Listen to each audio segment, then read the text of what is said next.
ब्रह्मचर्य का विमल प्रताप प्रकट होता है। वीरवान बलवान होता है, विद्वान होता है, तपस्वी होता है, मनस्वी होता है, त्यागी होता है, तत्व चिंतन परायण होता है। ब्रह्मचर्य में अलौकिक अमानुषिक शक्ति जागृत हो जाती है। अमानुषिक ऐसा कैसे हो सकता है? हो सकता है क्योंकि ब्रह्मचर्य है, क्योंकि भगवत मार्ग का पथिक है। उस शक्ति, उसकी शक्ति के सामने संसार को आश्चर्य असंभव जान पड़ता है।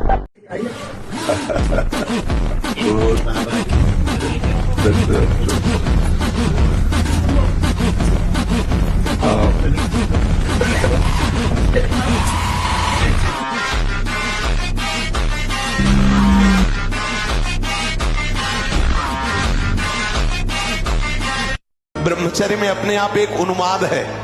आप देखो जिन बच्चों ने ब्रह्मचर्य छीण नहीं किया है, उनको देखो कैसे उछलते हैं, कैसे कूदते हैं, बिजली की तरह उनके शरीर में स्फूर्ति होती है, एक उन्मत्तता है, गाते हैं। क्यों? वो उन्माद पैदा कर रहा है ब्रह्मचर्य, आनंद का उन्माद। और जो ब्रह्मचर्य छीण किए होते, मक्खी उड़ाए नहीं उड़ती। जैसे समुद्र की उफान को तटवर्ती क्षेत्र रोक लेता है, ऐसे श्री जी की कृपा इन दुखों को, कि श्री जी ऐसे भगवा रही, गोद में रख के भगवा रही। इसलिए कोई देखो, आपको लग रहा है हम तुमको बल दे रहे हैं कि ऐसे निराश नहीं हुआ जा सकता। ऐसा ना सोचे इस परिस्थिति को लेके कि यार क्या मेरा प्रारब्ध भोग ही दुख ही भोगने के लिए लिखा है क्या? भगवान का जो हो गया।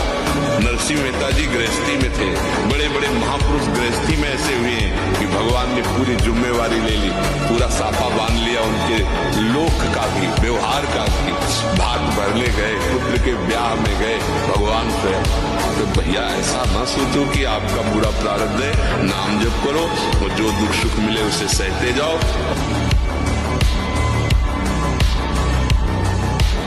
विश्व का कोई भी कहीं भी कितना भी बड़ा देवता हो, अगर भगवान नाम जापक है तो उसे ये घोड़े ओड़े की नाल पहनने की जरूरत नहीं है। और हम कहते हैं कि आप जाओ और शनि की आराधना करो और उसका फल मांगो कि प्रेमानंद के बाल को उखाड़ दीजिए।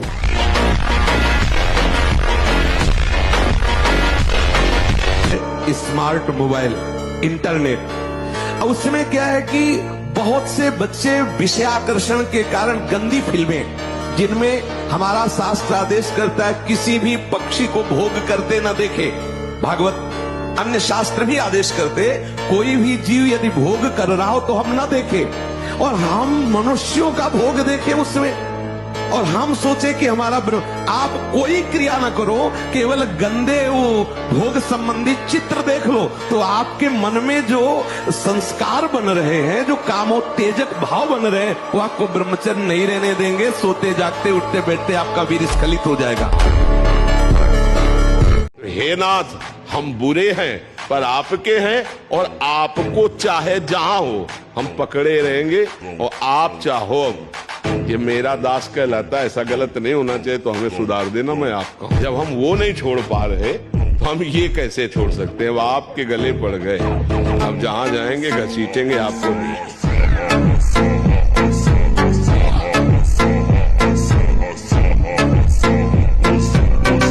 ब्रह्मचर्य बहुत आवश्यक है, सबको आवश्यक है। गृहस्थ में उचित ब्रह्मचर्य है, विरक्त में नैष्ठिक ब्रह्मचर्य है, आजीवन ब्रह्मचर्य। जो ब्रह्मचर्य का महत्व नहीं रखते हैं उनका जीवन कूड़ा हो जाता है, उत्साहहीन, और कई तरह के ऐसे महान दोष उत्पन्न हो जाते हैं ब्रह्मचर्य की हानि से। गुरुदेव भगवान, आपकी तरह अखंड ब्रह्मचर्य का पालन कैसे किया जाए? कृपया करके मुझे वो नियम बताएं। भगवान की कृपा का आदर करते हुए सावधानियां। पहला, ब्रह्म मुहूर्त में बिना कुल्ला किए, वो जैसे तांबे के पात्र में 1 लीटर जल रख ले, रात भर रखा रहा, उसे पीजिए, वो बहुत आपको उसमें ब्रह्मचर्य में। और इसके बाद थोड़ा टहलिए, वज्रासन में बैठ के, फिर शौच जाइए, फिर स्नान कीजिए, जरूरी है। और फिर आधा घंटा व्यायाम कीजिए, कठोर व्यायाम जैसे दंड बैठक, ऐसे। फिर आधा घंटा आसन कीजिए जो योगिक आसन है। फिर अपनी दिनचर्या में उतारे। खान पान, विशेष खट्टी चीज, कोई नशे वाली चीज या बहुत अधिक मीठा या बादी चीजें, ये ब्रह्मचर्य को नष्ट कर देती। अगर व्यायाम नहीं है और आसन नहीं है और दिनचर्या ठीक नहीं, आहार ठीक नहीं, तो भूल जाए कि कोई ब्रह्मचर्य नैष्ठिक। 10-20 दिन वो बात अलग है, महादेव जी कहते हैं ब्रह्मचर्य अर्थात वीर्य धारण करना महान उत्कृष्ट तप है, भगवत प्रसन्नता का प्रधान हेतु है। इससे बढ़कर कोई तपश्चर्या तीनों लोकों में प्रसिद्ध नहीं है। जो ऊर्ध्वरेता अखंड ब्रह्मचारी है वो पुरुष नहीं, वो साक्षात भगवत स्वरूप महादेव है। लेकिन सप्तम धातु वीर एक मन शुद्ध सात्विक पौष्टिक अन्न के बाद एक बार के लिए तैयार होता है।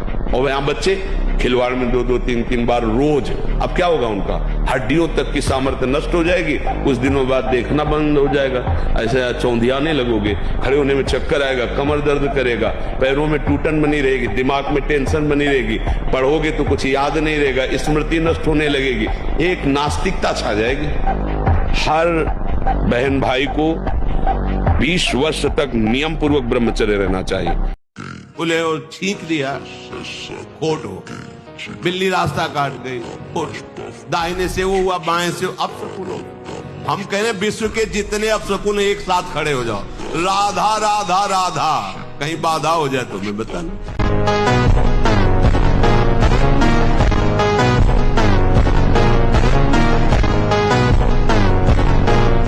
इतना कभी दुख में टूट न जाए कि श्री जी से विमुख हो जाए, इतना कभी सुख में फूल न जाए कि श्री जी को भूल जाए।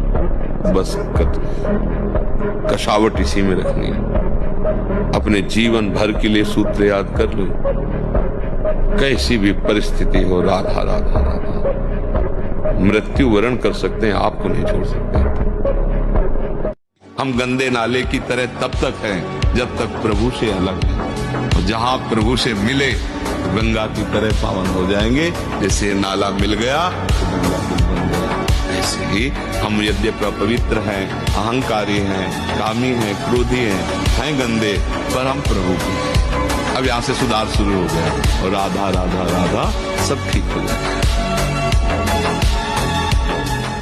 जो ब्रह्मचर्य पालन करता है रोग से लड़ने की सामर्थ्य आती है, शोक स्पर्श नहीं कर सकता, मोह पर विचार करने की सामर्थ्य आती, प्रमाद स्थिति नहीं रहती, अकर्मण्यता नहीं रहती, अकाल मृत्यु नहीं होती, ब्रह्मचारी कभी विचारों से दरिद्र नहीं होता है, चिंता नहीं होती, उसके हिंसात्मक वृत्ति नहीं होती, द्वेष नहीं होता, ईर्ष्या नहीं होती, अशांति नहीं होती। ब्रह्मचर्य समस्त दोषों का नाश कर देता है। डॉक्टर ने कहा 2-2.5 साल बहुत 3 साल, ऐसे 18 साल 19 साल हो गए। लेकिन हमें भगवान की शरणागति मिलने के कारण हम किडनी के फेल वाले डिपार्टमेंट में है ही नहीं, हम पास वाले डिपार्टमेंट में। क्यों? हम श्री जी से जुड़े हुए हैं, भगवान से जुड़े हुए, इतना भी भय नहीं है। 2 किडनी दोनों फेल है, अगर 4 5 6 होती, सब फेल होती तो भी भय नहीं होती। ब्रह्मचर्य ऐसे थोड़ी रह जाता है कि ऐसे खाओ पियो ब्रह्मचारी रह जाओ। हमारी बात मानो, 4 बजे उठ करके शौच स्नान करके यदि 20 मिनट व्यायाम करोगे रोज, तो आप देखोगे वरदान की तरह काम करेगा। 1 साल में आप बदल जाओ, 1 साल में चेहरा बदल जाएगा, जीवन बदल जाएगा।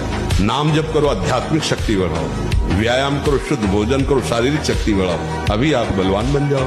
विश्व की किसी की ताकत नहीं, विश्व में किसी की ताकत नहीं भगवान के दास को झुका सके। परमानंद भगवान के चरणों का आनंद लेने वाले इन मनबुद्ध के द्वारों की तरफ झांकते भी नहीं है, वमन के समान त्याग देते हैं। आप क्या समझते हैं? उल्टी के समान त्याग देते हैं। इसके लिए क्या है?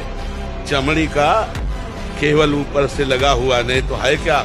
यही मूत्राश्रय मलाश्रय मूत्र मल के द्वार। और कौन सी महान निधि है? आप हमें बताओ, कौन सी महान निधि? देश का व्युत्थान, अपना व्युत्थान, समाज का व्युत्थान एक ब्रह्मचारी ही कर सकता है, व्यभिचारी नहीं। तो ये मूर्ख लोग ये नहीं समझते कि तुम इंद्रियों की गुलामी स्वीकार करते हो या स्वतंत्रता, मन की गुलामी स्वीकार करते हो या स्वतंत्रता। जी क्या कोई पिता अधर्म आचरण कर रहा है तो बच्चे भी उसका भोगेंगे? बिल्कुल, बच्चा करेगा तो बाप को भी भोगना पड़ेगा। बाप की भी निंदा होगी, उसको भी गालियां मिलेगी, समाज में उसको सर नीचा करना पड़ेगा। चाहे पिता का संबंध गलत हो या पुत्र का संबंध गलत हो, दोनों को भोगना पड़ेगा। अधर्म आचरण से आया हुआ धन भी प्रभावित, पूरे परिवार को शोकित करेगा। और दिखता है तो गाड़ी बंगला सब बन गया। ये सब बाहरी है। ये कुछ दिन के बाद बाहरी भी नहीं रहेगा और आंतरिक भी नहीं रहेगा। जब तक ब्याह ना हो तब तक ब्रह्मचर्य का भाव। ब्रह्मचर्य रहने के लिए व्यायाम आवश्यक है। अगर व्यायाम नहीं करोगे तो ब्रह्मचर्य नहीं रह पाओगे। व्यायाम नहीं करोगे तो आप किसी सेवा के लायक नहीं रहोगे। शरीर के ऐसे अंग हैं जिनको हमें क्रियान्वित करना है। देखो जो दंड बैठक मारते हैं उनके अंग दिखाई दे, तो उत्तर कहां से आ गया? प्रश्न ही नहीं है ना। अब हमें कुछ पाना नहीं है और कुछ जानना नहीं है। साध्यम लाभा साधनम यस्य राधा।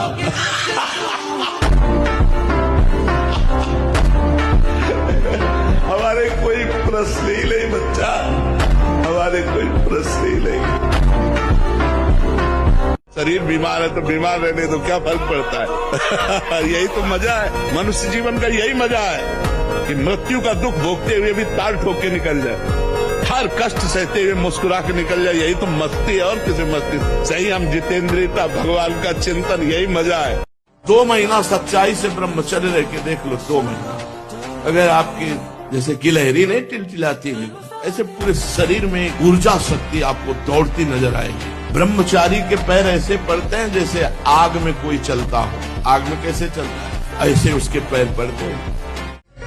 मोबाइल में गलत दृश्य देखने वाले कैसे संभल सकते हैं? जब मछली की क्रीड़ा देखकर एक महात्मा 50 ब्याह करता है, तो तुम मनुष्य की क्रीड़ा देखोगे सर्च करके, गंदी गंदी बातें देखोगे, इधर उधर की नाटक नौटंकी देखोगे, तुम भजन करोगे? ये बहुत बड़ी कलयुग की कुचाल है मोबाइल। अगर इससे काम ले पावे तो अपने बस जो महापुरुषों के वचन सुन लो, या जो अत्यंत आवश्यक कार्य कर लो, नहीं तो स्विच ऑफ करके रख दो। अगर बार बार उसको देखना और किसका मैसेज और सब, तो फिर वो आकर्षण चित्त में ऐसा बैठेगा कि एकांत में गंदी बातें देखने लगोगे। मतलब अगर मोबाइल से सही प्रयोग ना हुआ तो मोबाइल ही काफी है साधक को भ्रष्ट करने के लिए, नष्ट करने के लिए।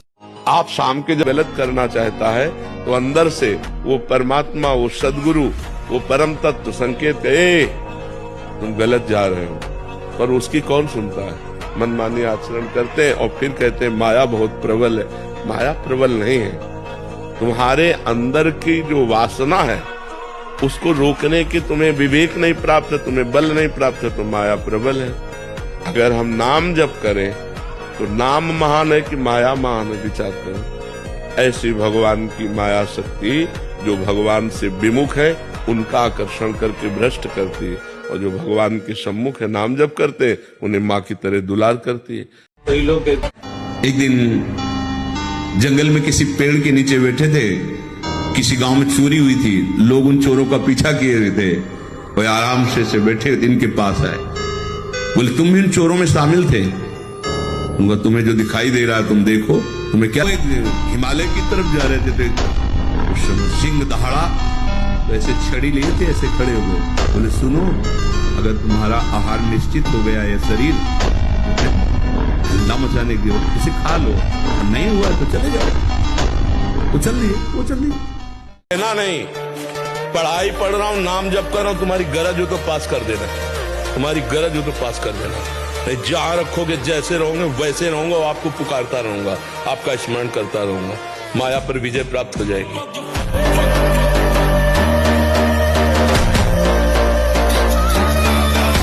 जैसे रावण भगवान शंकर की कट्टर आराधना करने वाला, तब उसको सब वैभव प्राप्त हुआ। तो चलत दशानन डोलत अवनी, पृथ्वी कांपती थी जिधर से वो चलता था, चिघाड़ कर भुजाएं ठोक देता था तो 10 दिशाएं कांप उठती थी।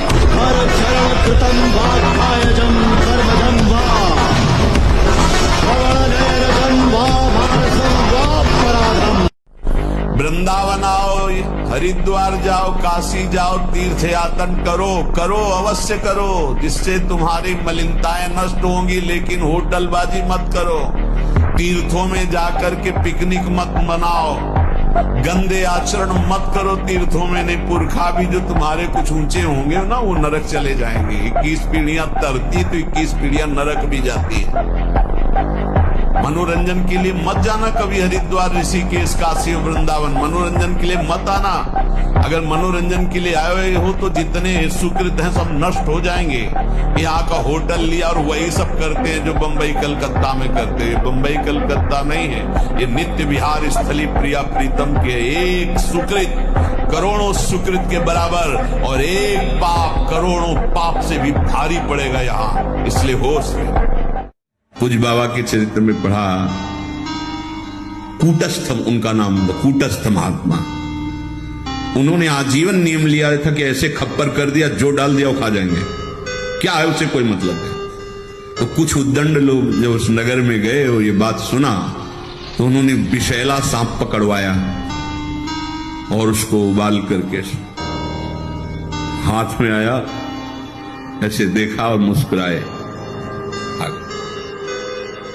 जो महापुरुष है, उनकी क्षमता, उनकी स्थिति वो अपने में नहीं। इसमें लिखा था पागल। आजकल के बच्चे, नौजवान इसको मनोरंजन समझते हैं और उनको सलाह भी ऐसे मिलती है कि हम जैसे बोल रहे हैं ब्रह्मचर्य के लिए, तो डॉक्टर और आपको तो इधर सांसारिक प्रोत्साहन देने वाले वो आपको सलाह देंगे। ब्रह्मचर्य का नाश वीर का नाश, जीवन का नाश है। ब्रह्मचर्य अगर सही है, आपने किसी तरह इधर उधर, तो ये प्रश्न ही नहीं रहेगा। जिधर दृष्टि डालोगे उधर जय होती चली जाएगी। जब 1 करोड़ नाम जप होता है तब तनु स्थान की शुद्धि होती है, शरीर निष्पाप हो जाता है 1 करोड़ नाम जप करने। रजोगुण तमोगुण का नाश हो जाता है, हर समय शुद्ध सतोगुण की स्थिति रहती है। शुद्ध सतोगुण में हर समय भगवान का भजन होता है। 1 करोड़ नाम जप में इतने लाभ होते हैं, शरीर निष्पाप हो जाता है, रजोगुण तमोगुण का नाश हो जाता है, सतोगुण की स्थिति रहती है, और आगे रोग होने वाले जितने पाप बीज हैं वो सब नष्ट हो जाते हैं, और जो रोग हो गया है उसके सहने की सामर्थ्य मिलती है। तत्काल उसके अंदर भावनाओं का प्रवाह फूट पड़ता है और उन भावनाओं में वो डूबा रहता है। और स्वप्न में बड़े बड़े देवता, बड़े बड़े ऋषि मुनि, बड़े बड़े संत भक्त ये मिलते हैं और वार्तालाप। शरीर को पचाने के लिए 1 घंटा व्यायाम की जरूरत है। दवा कोई वर्जिश से बेहतर नहीं, नुस्खा है कम खर्च, बालानसेन शक्ति बढ़े, फुर्तीला है, चोट न अधिक पिराए, अन्न पचे चंगा रहे, कसरत सदा सहाय।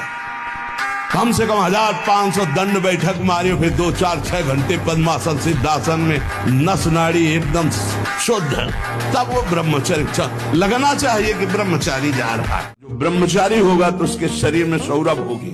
ब्रह्मचारी का एक एक रोम तेज से युक्त होने लगता है, चेहरे पर हर समय प्रफुल्लता, मुस्कान, उसका हृदय नंदन वन हो जाता है, आनंद वन, बिना किसी कारण की प्रसन्नता बनी रहती है। शरीर अगर किसी असाध्य रोग से युक्त है तो भी उसके विचार कभी रोगी नहीं हो सकते, विचार स्वस्थ रहता है। अखाड़े का नियम है, जब कुश्ती में 2 योद्धा लड़ते हैं तो जो जीतता है उसको तो इनाम मिलता है, जो हारता है तो इनाम का आधा पैसा उसको मिलेगा। 5000 इनाम तो 5000 उसे मिलेगा और 2500 इसे मिलेगा। इसके बाद उसका आने जाने का किराया खर्चा मिलेगा, क्योंकि उसने पूरा प्रयास किया है। लौकिक हम आपको उदाहरण दे रहे हैं, पर हमारे भगवत मार्ग में है कि हारने वाले और जीतने वाले दोनों को बराबर इनाम मिलता है। हारने वाला अत्यंत लाडला प्रभु का हो जाता है, जीतने वाला तो जय को तो प्राप्त हो ही गया है। हमें लगता है कि हारने वाले के प्रति प्रभु का विशेष दुलार होता है, क्योंकि हम सब हारने वाले में ही, जीतने वाले में जैसे भीष्म कर ली प्रतिज्ञा तो पृथ्वी हिल जाए, आकाश फट जाए, पर उनकी प्रतिज्ञा टूटने वाली नहीं, पर अपने शाम की सवेरे टूट गई, हार गए। हर कष्ट को तुम रौंद सकते हो, हर कष्ट को सह सकते हो, अगर अभी तुम निश्चय कर लो मैं मरा, अब तुमको कोई नहीं मार सकता, सब भयभीत हो जाएंगे तुमसे। केवल एक निश्चय कर लो, अब हमारी जिंदगी की कोई परवाह नहीं। अभी अभी तुम्हारा वो भयंकर रूप आ जाएगा कि जिस गली से निकलोगे लोग अंदर घुस जाएंगे। क्यों? आपने निर्भयता स्वीकार कर ली। जब हमारा मन किसी भी भोग के लिए ऐसी प्रेरणा करे कि यदि हमें ये भोग मिल जाता तो हम अनुभव कर लेते और मन शांत कर लेंगे। ऐसा होता है कि बहुत दिन से यार लगा है मन में, ऐसा प्रेरित करता है, ऐसा है बोले अब शांत हो गया भजन कर, कई मिनट माला चलेगा लेकिन अगला प्रोग्राम तय कर चुका है। सामने आपके जहां पेश किया कांप जाओगे आपकी, ये क्या हो रहा है? हमने तो सोचा था केवल एक बार देख लेंगे, अब क्या हो रहा है? वो ऐसे दलदल में फंसा देता है कि अगर हरि का आश्रय नहीं है तो कभी नहीं निकल सकता, कभी नहीं निकल सकता।